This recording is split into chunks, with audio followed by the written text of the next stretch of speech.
in this video, what we're going to do is we're going to fetch the weather data from the internet and display it in our app. We're going to use an API from openweathermap.org and go to APIs.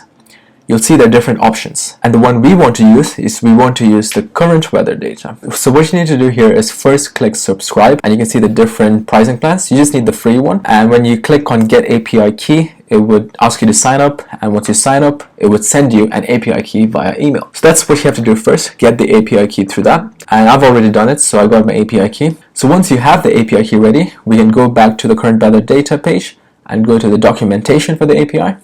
And this will show you what kind of data you can get through this API and how to do it. What we want is the first one, which is we want the user to type in a text of the city name, and we want data related to that to be displayed. So we'll do this, and here we're going to use this URL, and we're just going to test it on the web first if this actually works. So before testing it out, we want to also install this web tool called JSON Viewer from the Chrome store if you're using Google Chrome. There should be other alternatives for different browsers, just choose one. But what this allows you to do is view JSON data in a nice format. And we need that because what this does, this call using this URL, this would take in a city name and your API key, and it would return a weather data for that city name in JSON format. And to view the JSON data in a nice organized form, this JSON Viewer add-on would help. This is something I got from a Chrome store, but there should be equivalent ones for other browsers. And then let's just test it out. If I type in that URL and replace the API key with my app ID, and yours will be different based on what you got through the email, and then the city name would be, let's just say, London for now. And now if I click enter, there you go. The data for that city, London, has been returned in JSON format. So that's how you use the API. Now you can call the same thing on a mobile app. But now just to understand what JSON data is like, you'll see if you just collapse everything, you'll see it's a structure with different fields, and within each there are different data. We want the weather condition, which is the main from the weather field, and this will tell you whether it's cloudy, rainy. So we want that bit of information, and we also want the temperature. And the temperature you can find from the main field. So if you expand main, you'll see temperature.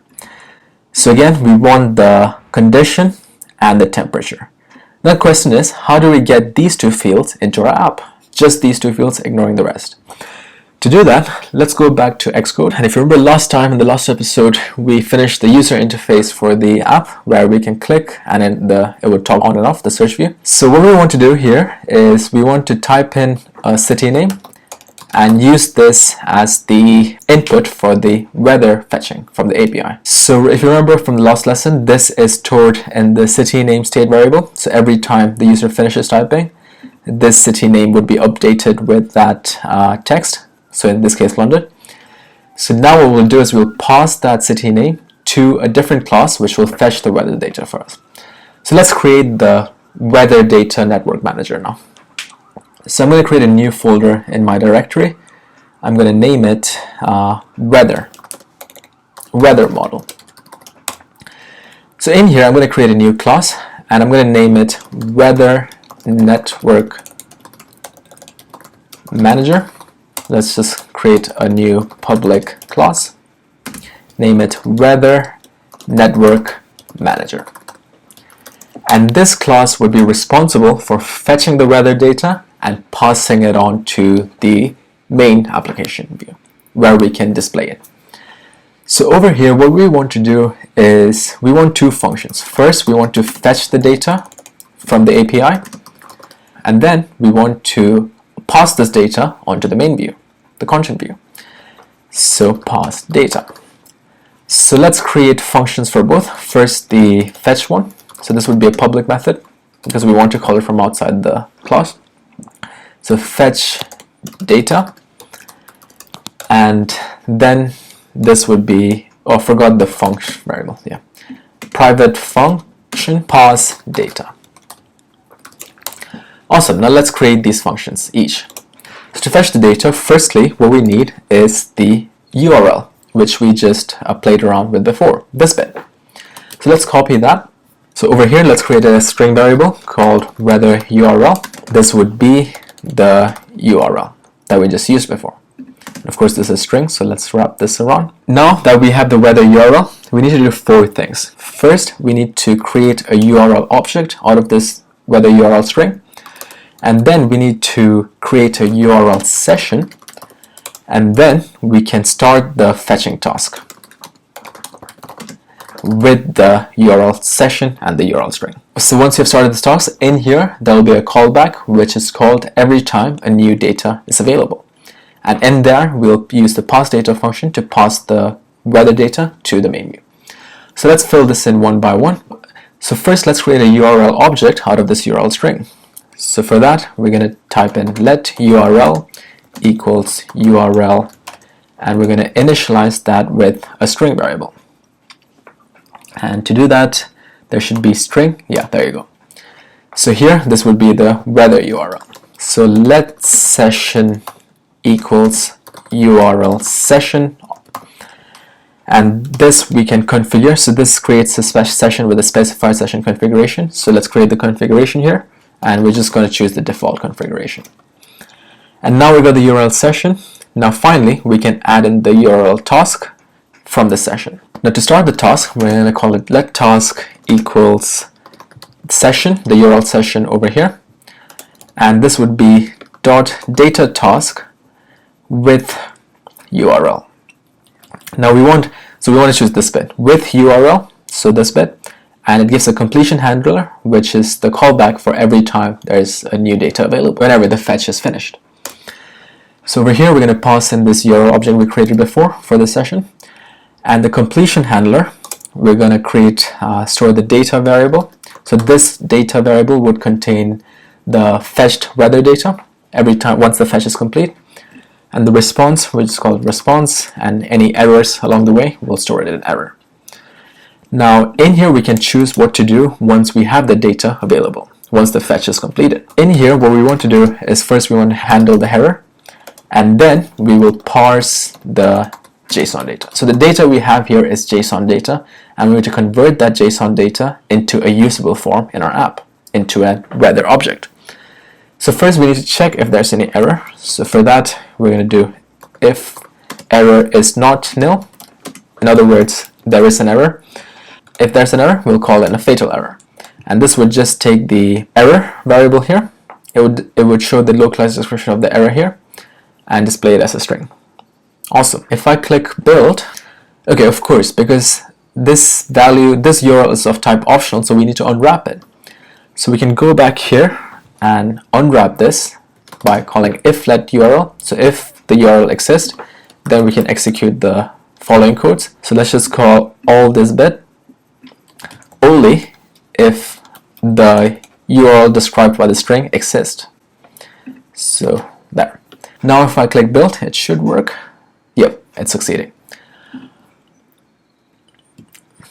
Awesome. So let's keep going. So here again, once we have received the weather data, we are handling the error first and throwing a fatal error if there's an error. If there's no error, then we will parse the JSON data into a usable form. To do this, we're going to use this receive data, and this one's optional, so we need to unwrap it first. If we did receive a data, what we're going to do is parse the JSON after that. Now to parse the JSON data, we're going to first decode the data using decoder, and then we're going to convert that decoded data into a usable form in our app. Convert to usable form. Let's first write a function to decode this JSON data, private function, and this would decode JSON data. And this would take as input the received data, which would be of type data, and it would return a weather data model, which we'll create soon. And this would be an optional type. Great. So first what we need to do now is to create this weather data model. So let's go back to our weather model folder and create a new structure this time and call this weather data. This would be again a structure, weather data, and this should conform to the codable protocol. And the codable protocol essentially combines encoding and decoding protocols, and this would allow anything of this data type to be decoded or encoded. So by using the codable protocol, we can tell Swift that, okay, this weather data class could be used to encode and decode data. in here, what we need to do is we need to match the fields exactly the same as the ones we had in the weather data fetching. In the beginning of the video, we went to the web and put in the URL here, and this is the JSON data structure that we got. So if you notice here, there are different fields. Think of this class as a template for what data you want from this call. So let's create and define that template so we can pick and choose what data we want. So we don't need all of these, we only need the temperature and the condition. So structure, so this whole thing is structure, and this would be the structure bit. So weather data, we're going to call it. So now we go down one more level. Now you see there is inside the structure, there's different fields. So we just want access to the main field and the weather field, which shows the condition. So here we will type let main, and this would be of type main, which I'll come to soon. And then the other bit is the weather bit. So let weather, and this would be an array of weather data. So this would be an array of something of type weather. So just make sure these fields, main and weather, is spelled exactly the same as the one that appears here, or else the decoding won't work. So this is at this first level. So now we're getting access to the main field and the weather field. Now let's go down one more level. So from the weather field, again, there are different values, and we just want the main bit, which gives you the condition, whether it's cloudy, sunny, or rainy. So to get that, that's why we create a different structure called main. So this would be structure called main, and this again should conform to the codable protocol. And then in here, again, we just want the main bit. My bad, sorry, this is the weather field, not the main one. So we're defining this class here, so weather. So from the weather field, we want the main one. So actually I made a mistake. Sorry, we don't need the main field, we need the ID. We can convert this ID into specific conditions later on, and that would be easier to decode essentially. So this, so in other words, this ID is the one that gives access to the conditions, because if you go to the weather data website, you'll see the mappings for this ID, and each of these numbers are the range of numbers are mapped to a specific weather condition, whether it's sunny or not, and we'll define that later. But basically, so here we want to get access to the ID variable, which will give you access to the condition. So let ID, again, make sure the spelling matches exactly the same as the one here. So let's ID, this would be of type int, an integer. So now the weather condition is defined. Now next thing, let's go down one level for the main field, which when you go down one level here, it will give you access to the temperature value. So again, we do the same thing. We describe a new structure called main, and this again confirms to the codable protocol. And here, what we want is the temperature value, not the rest. We just want the temperature. If you want the rest, you can also type that in here, but for this app, just the temperature. So again, make sure that it's spelled exactly the same. Let temp, this would be of type double. Great, so now we have defined the template for our decoding. So we have told this class that what we want to decode out of this call, out of all this JSON data, is just the weather condition given by the weather ID and the temperature. So this is how you define the structure to decode the data that you want. Now that's defined, let's go back to our weather network manager. So over here, again, remember we're inside the decode JSON data function, which captures the received data, and then we can decode this. So now let's do the decoding bit. So first we need a decoder to do this, JSON decoder. Next, we're going to decode the data by using this.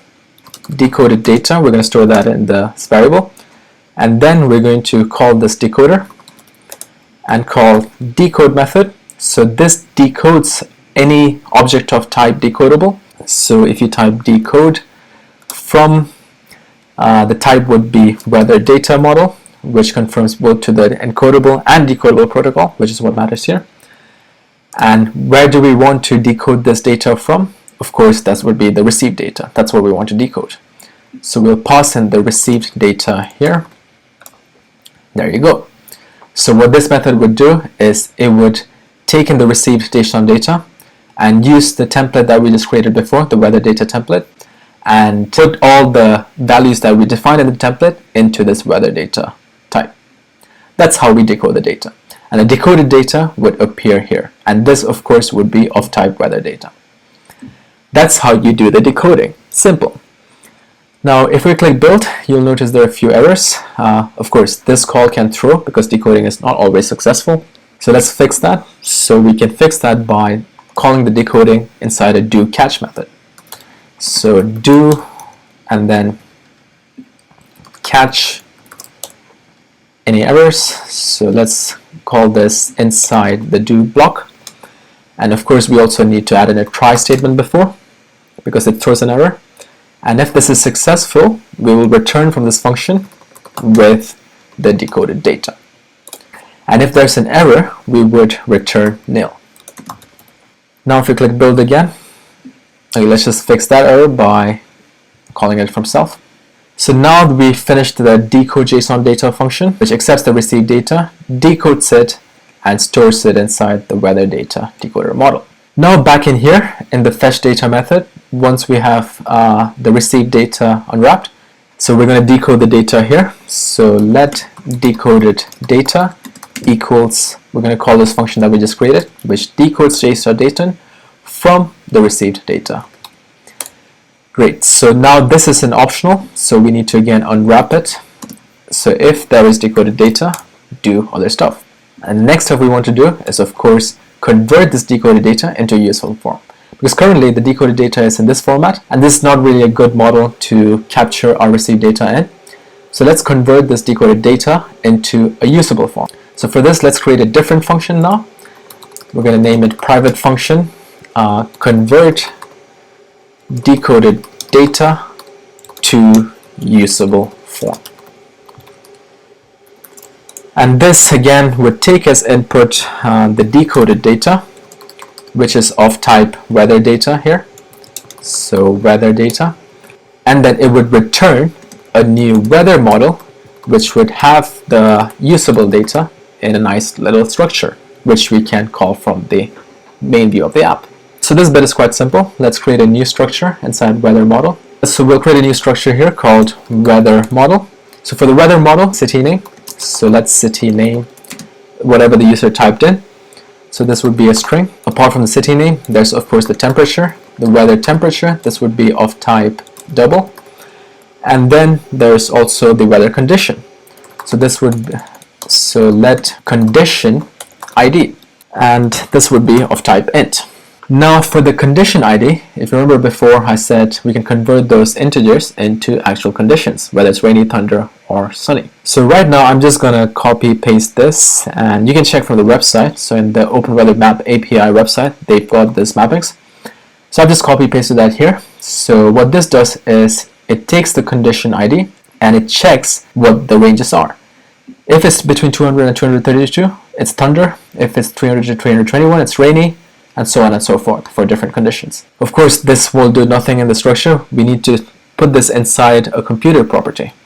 So we're going to create a variable called condition name, and this would be a string, and this would essentially take in the condition ID over here and check what the ranges are and return the appropriate condition in string format. Every time it receives a condition ID, it converts that into the actual condition in text. Great, so here we have all the useful information that we need. So this weather model is what we'll use in our main user interface view.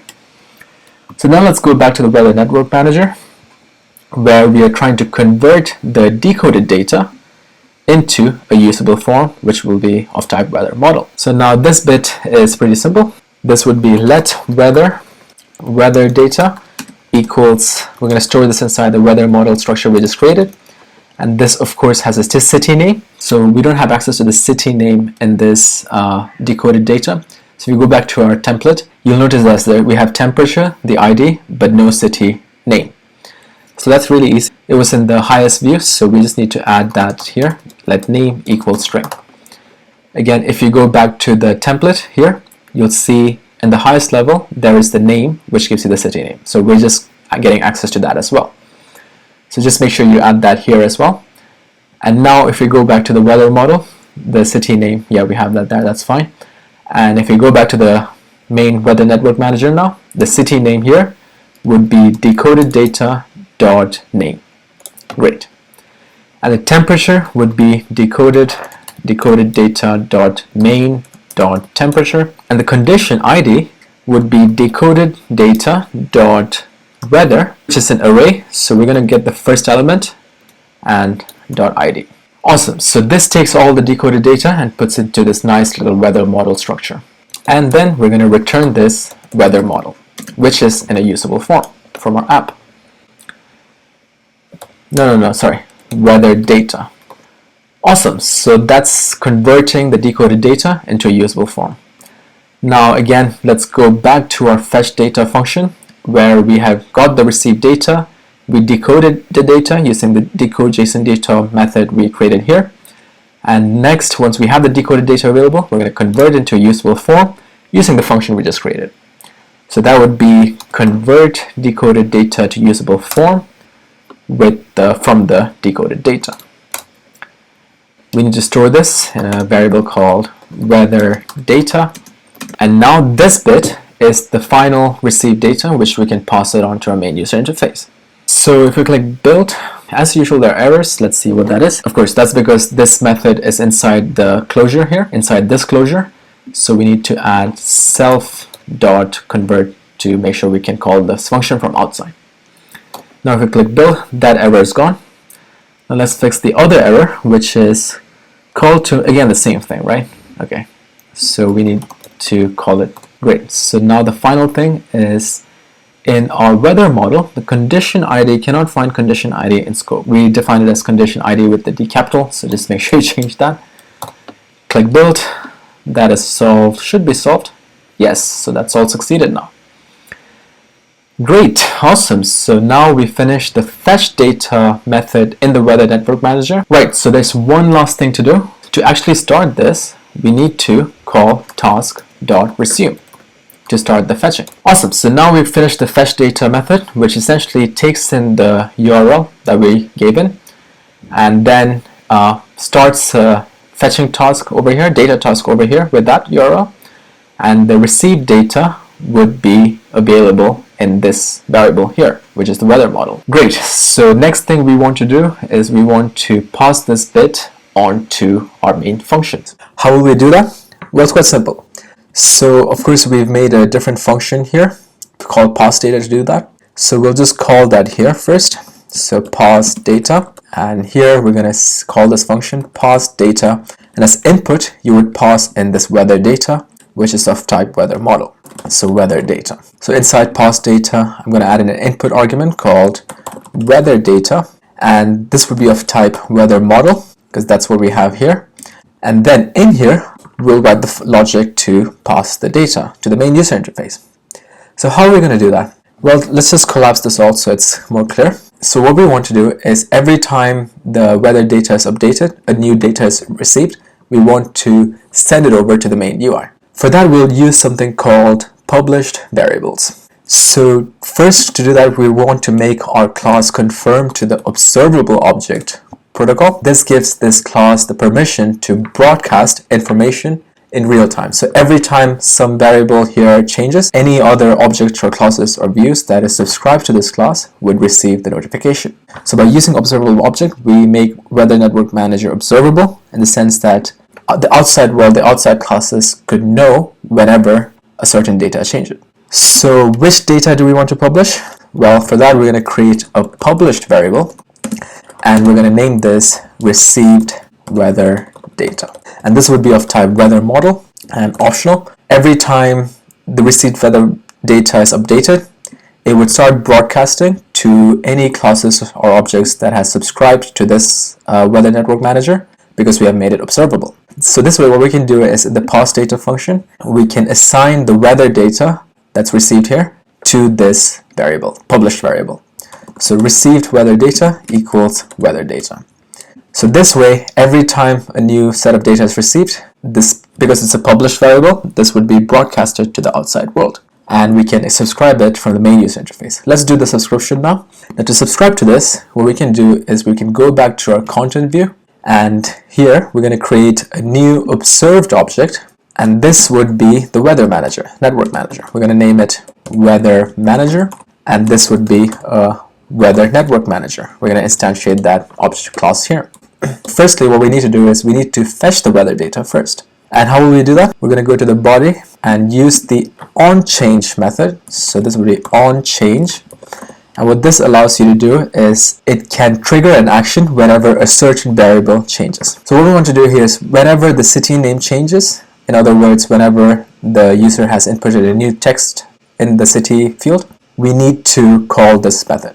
So this onChange method will be called whenever the city name is changed and a new city name is available. So this would be city name, and whenever that changes, we want to perform some code here. And what we want to do is we want to take that city name that is inputted by the user and fetch the weather data for it. For that, we're going to call weathermanager.fetchData. Okay, one thing we didn't do is we hard-coded the city name here. So let's go back to the weather network manager, and in the fetch data function, instead of hard-coding the weather, we're going to pass in a variable called city name, and this would be of type string.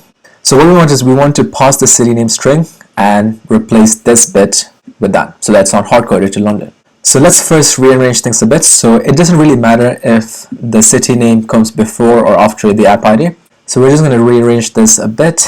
So now the app ID comes first, and the city name, and then the units to degrees Celsius, and then in the end we're going to append the city name to the end. So we're going to write a bit of code for that, and that's quite simple. So we're just going to create a new variable called weather URL string, and then here this would be a string where the first bit would be the weather URL up here, so weather URL, and we would append to this q equals, and this one would be the city name.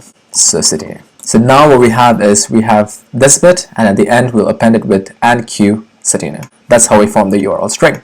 So this is weather URL string, so this bit should be weather URL string. And let's just build to make sure all it's working. Oh, missing argument labeled weather data encode. Of course, we need to modify this. So let's call the parse data function here again. Parse data weather data with the weather model here.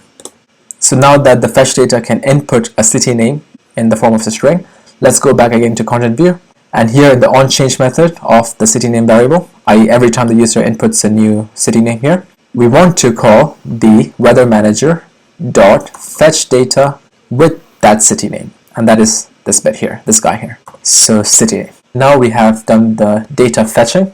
Now we want to capture the data whenever the data is finished fetching. That of course we can again do using the published variable inside weather manager, which was, if you can go back again, it's the received weather data published variable. That will contain the latest weather data.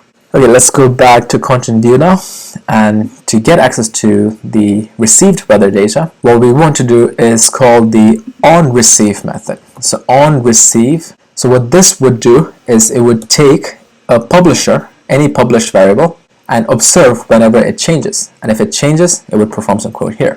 Right, now so every time we receive this weather data, what we want to do is let's print that out on a text field in the center, and that's just a placeholder for now.